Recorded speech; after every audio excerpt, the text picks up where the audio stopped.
The request lines are open.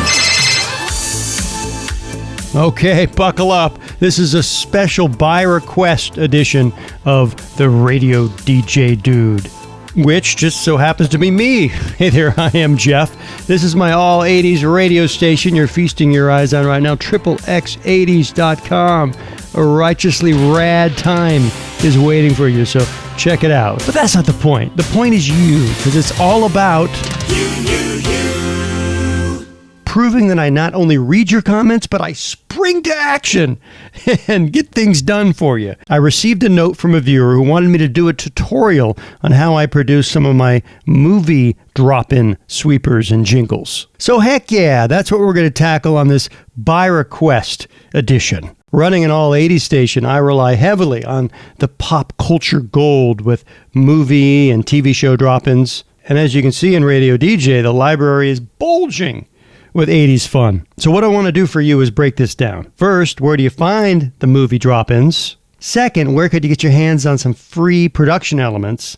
And finally, how do you make these crazy sweepers or jingles? Some guy busted me recently saying, those aren't jingles that you're talking about in your videos. Well, technically, I get it. Being an old school radio guy, jingles were sung production elements. But today, everyone seems to call anything that's not a song a jingle. You know what I mean. I've got 4 cool sources for movie drop-ins for you. Up first, this little ditty called Soundboard. So let's say we were looking for some drop-ins from the iconic 80s movie Airplane. Well, let's type this in, see what we get. Airplane, the movie soundboard. So we have 20 tracks waiting to be exploited. Surely you can't be serious. I am serious. And don't call me Shirley. Once you find the drop-ins you want, you just have to start downloading them. And sometimes they make you jump through many screens to get the sound, but eventually you'll get it. Your next source is Wave Source. The organization of the movie clips on this one is kind of wacky. You see how they just have them in these boxes? It's very 1998, the web design. So you just have to kind of cycle through the different pages, find the movie you want. Fast Times at Ridgemont High. Here we go. Check this out. Oh, gnarly! And if you like that drop, you can download it right there. Gnarly. Good to go. And pay attention. It's a WAV file. Usually WAV files are higher quality than MP3 files. So if you have the choice when you're collecting all your little audio goodies, always choose WAV over MP3. So this site is movie-sounds.org. And movie genres, comedy, there's Airplane, but just cycle through. There's a ton of them. So if we wanted to grab an Airplane drop-in, and of course there's this classic. You ever seen a grown man naked? If you like that one, you have to click, and once again, it takes you another screen. Don't be tricked into clicking on some spam. And like I said, here's 2 options. Always choose the WAV. It's just higher quality. And the third screen, then you can finally download it. And finally, wavelist.com. And if you choose the TV section, that gets you into the right zone. But they do have a search. 20 waves. That's good. We like waves. And to download files from this site, you actually click on the wave link. Get that finger out of your ear. You don't know where that finger's been. Now, another trick I've found is if you know the movie name, I sometimes just Google Airplane movie soundboard. Then it shows me a lot of sites with different options.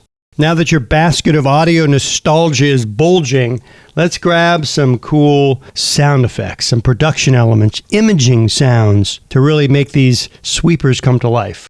A good free source is Pixabay. And if we were to choose sound effects, and I found on Pixabay, which that's how they prefer you say it, if you type in transition effect, then it kind of narrows down the kind of sounds you'd be looking for a radio imaging element.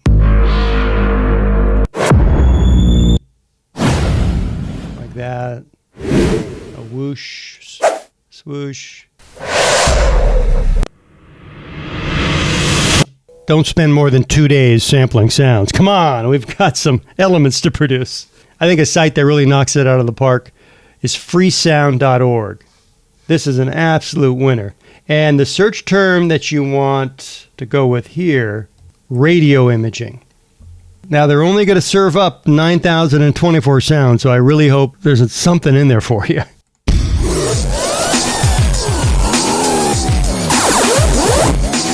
That's just pretty cool to lay a short drop in over the music part of that element.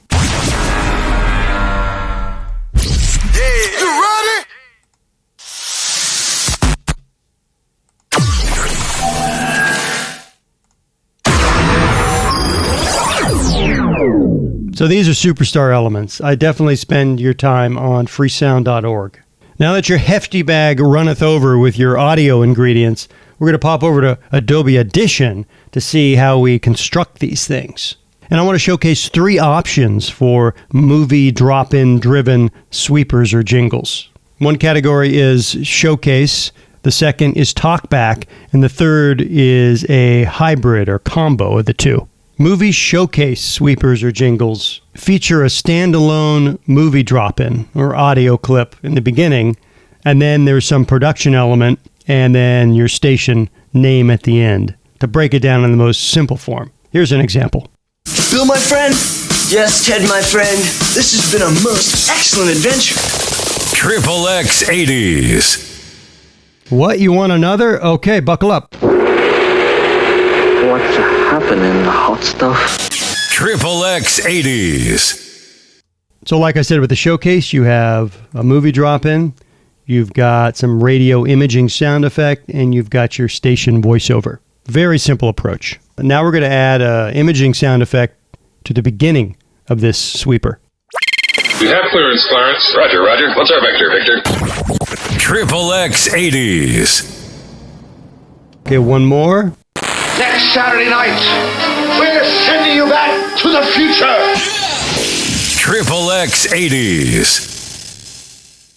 Some of you have also asked, how do I lay my projects out in Adobe Audition? Even to the point of what's your track effects look like. Well, let's pop the hood and dig in. I want to keep this as simple as possible.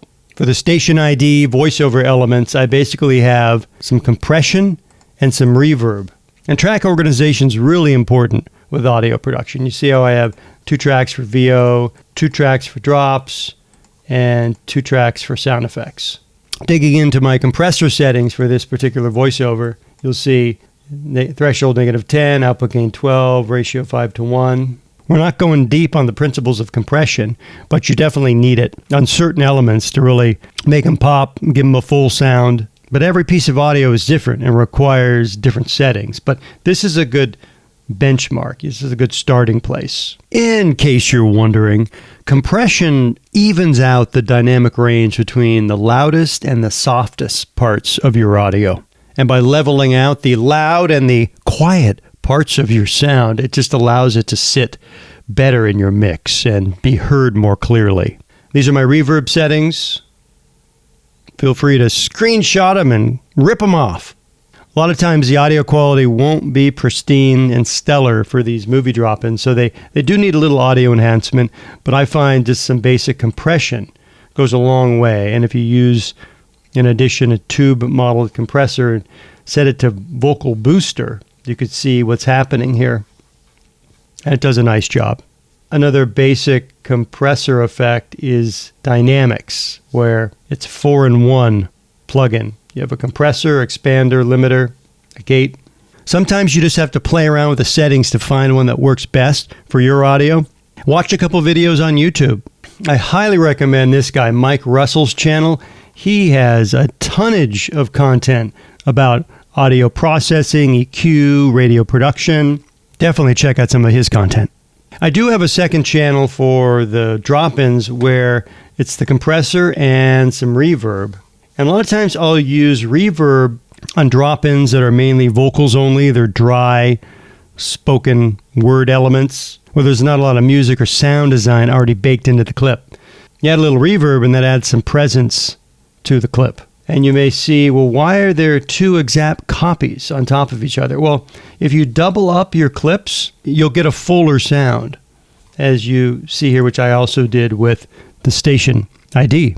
Production elements that don't require a lot of compression or any are music beds or some of the imaging sound effects. However, I do have a track where I have some light compression for sound effects that are not going to be running under one of our movie drop-in elements. And for the Back to the Future clip you just heard, you see these lines? No, that's not a representation of someone's IQ after they listen to my station, XXX 80s, for 2 hours. No, these are level adjustments. In order to make room for the station voiceover, we have to reduce the sound level of these radio imaging sound effects. So you have to do that to what sounds best for your ear. So those sweepers we're calling movie showcase sweepers. This next section are what I like to affectionately call talkback sweepers. All that means, and none of these are technical terms, so don't try to Google any of this stuff. The structure of a talkback sweeper usually is a sound effect, your station ID, and then a movie drop-in that actually makes a statement about your station's name. So that's talking back. That's rendering an opinion, saying something funny about your station. Here's an example. XXX 80s. Why didn't you take a picture? It'll last longer. And then we have a combo approach where we kind of have a showcase and a talkback all in one. Who the hell are you? XXX 80s. Move it, fat boy! Actually, that really is a talkback because it's awesome when you can find a sweeper that asks a question and the only answer is your station's name. Those are always fun finds. And lastly, we have a combo hybrid sweeper where it's a couple different movie sweepers but with the same theme. Bill, what? Strange things are afoot at the Circle K. Extreme 80s fun. They're here. XXX 80s. So these usually work best if you have a station slogan that you could put in between the two drop-ins. But you really don't need one. Let's say if you just butted them up together with a sound effect. Bill, what? Strange things are afoot at the Circle K. They're here. XXX 80s. So yeah, I could use a little refinement, but you get the picture. And if you notice on the Bill and Ted clip, it starts with some kind of eerie sound design. Bill, what? Strange things are afoot at the Circle K. So I tried to find a production element, a sound effect that kind of matched that. And it just kind of blends right in to the movie clip. Bill, what? Strange things are afoot at the Circle K. Another production tip, don't be scared to run some of your sound effect elements on the tail end of your clips. It helps with integration and it helps everything flow a little better. Who the hell are you? So if we zoom in, who the hell are you? So this sound is coming in right at the tail end of you. Who the hell are you? So that just keeps the momentum moving. Same with Move It, Fat Boy. You'll see boy, and then the sound effect comes on right the last eighth of a second. Move it, fat boy! Oh, and the best for last. In your multi-track project, you always have a mix channel. So this is something I learned late in life, but wow, it really adds another layer of sonic pop when you're mastering and saving these jingles or sweepers. And it actually is the mastering plugin, which lives in the special menu. Here are my settings, and I use this regardless of the project type. You don't need a lot of reverb because you already have some on your individual tracks. If you just want to copy down my settings and plug and play, they'll put you in a good spot. While you can and should add EQ to some of your individual audio tracks, this is one final passive EQ across the entire production. So you have this low shelf, and that cuts any low-end rumble, low-end nastiness that doesn't add anything to the mix. And then I always add a little high shelf to add a little brightness to the mix. Loudness maximizer is like another compressor, and you can play with these settings and find something that's pleasing, but don't overdo it because it sounds way too overdriven 1988 FM radio. An output gain is really a limiter in essence. So what would this sound like without any compression or mastering effects? Well, you tell me. We have clearance, Clarence. Roger, roger. What's our vector, Victor? Triple X 80s. It's not as full, doesn't pop as much. Okay, now let's turn it all back on. We have clearance, Clarence. Roger, roger. What's our vector, Victor? Triple X 80s. So it really makes a difference. And reverb's really important on your last element in your sweeper or jingle because it creates a nice bridge or segue from production element to song because there's that decay that's still heard. Triple X 80s. In Radio DJ, I'll set my next start cue point right as he's still saying 80s, the S of 80s. So when that fires the song, you'll still hear that nice reverb decay over the intro of the song. Anytime there's some audio overlay of elements to me, that's just a much more major market sound. It provides some nice glue that holds everything together tightly.